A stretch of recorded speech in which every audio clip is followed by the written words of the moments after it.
सुखी रहो। दोनों प्राणी भगवान, तुम दोनों प्राणी की ईश्वर सदा सुखी कल्याण ही रखे। क्यों नहीं पिताश्री? कहते हैं जिस व्यक्ति के ऊपर पिता का आशीर्वाद हो, माँ की आशीर्वाद हो, वो घर हमेशा खुश रहते हैं और उसके ऊपर कभी संकट नहीं आते हैं। पिताश्री बेटा, जब मैं दोनों प्राणी आपकी सेवा करने के लिए आता हूँ तो मुझे ऐसा एहसास होता है ये घर घर नहीं बल्कि स्वर्ग के समान लगता है। आपकी पूजा भक्ति करने में बहुत आनंद। भाई कमल भी आ गए। प्रणाम पिताजी।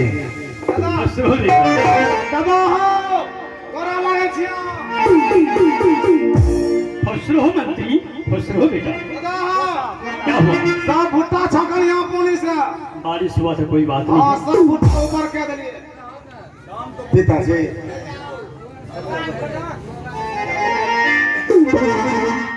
पिताजी हाँ कमलराज, इस समय जो मैं आपके पास आया हूँ, इस समय ना तो आपको प्रणाम करने के लिए आया हूँ और ना तो मैं आपसे आशीर्वाद लेने के लिए आया हूँ।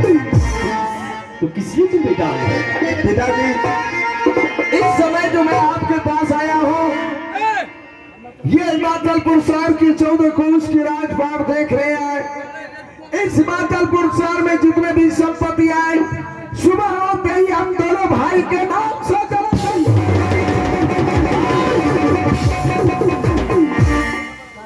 मर जा नालायक तुम।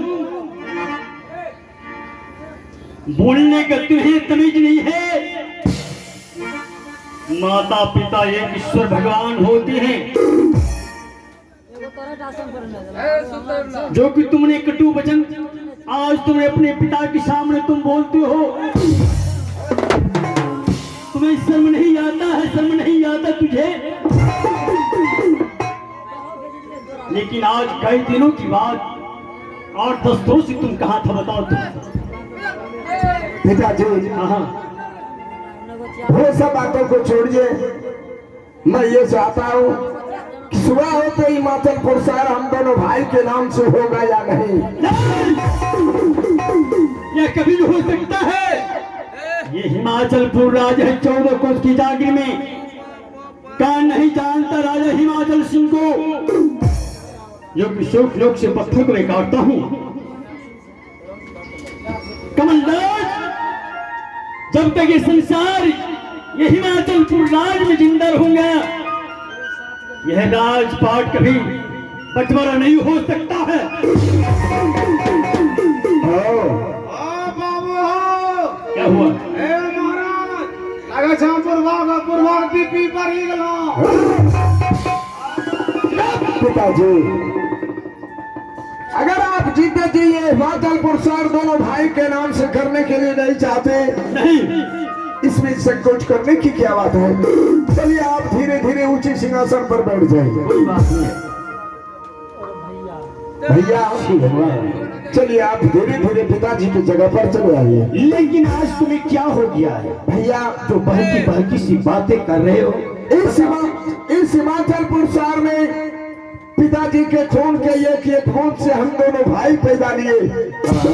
इस हिमाचल पुरस्कार में जितने भी संपत्ति आए, उस संपत्ति पर जितना कि आपका अधिकार है, उतना अधिकार उस संपत्ति पर मेरा भी है। ये बात तो सच है। तो भैया फिर पिताजी को आप समझाइए, सुबह होते ही हिमाचल पुरस्कार दोनों भाई के नाम सो जाएंगे।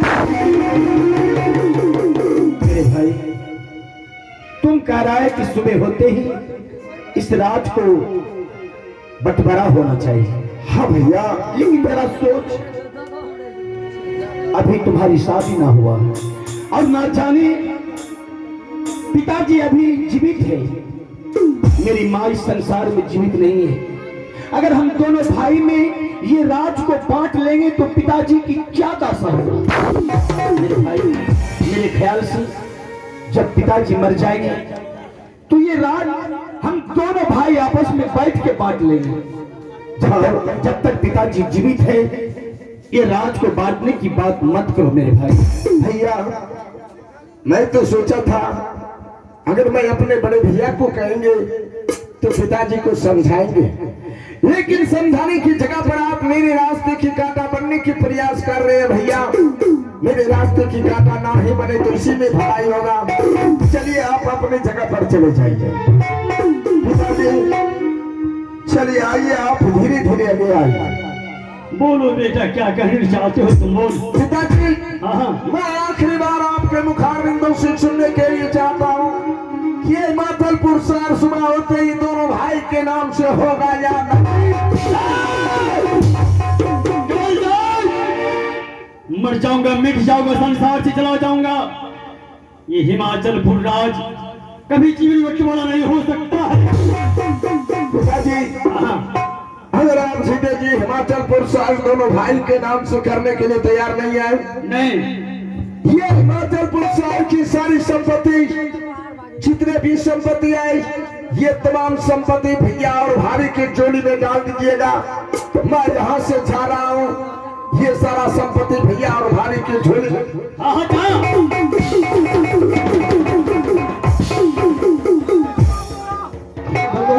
मर गए उन सब के लिए कमल। आज के बाद हिमाचल पुरस्कार में कोई कमल राज का अपने मुखारबिंदों पर नाम नहीं लेना। आज के बाद तुम सब के लिए कमल मर गया, भूल जाओ कमल राज का नाम। बाबू हे बरकाबो ई पूर्वा हजारिया गड्डी चौकता चौकते हजारिया बंद होलो, काठी बारी बारी सब बोरंग जराई देलके। अब तू हजारिया लोभ लागलो छ किया? एक बिगाड़ा चूरा मुरी, घर बिगाड़ा बुरा मुरी। ये तनो भाइयों का पर भंगी करवे था। चल सा फटा फटा।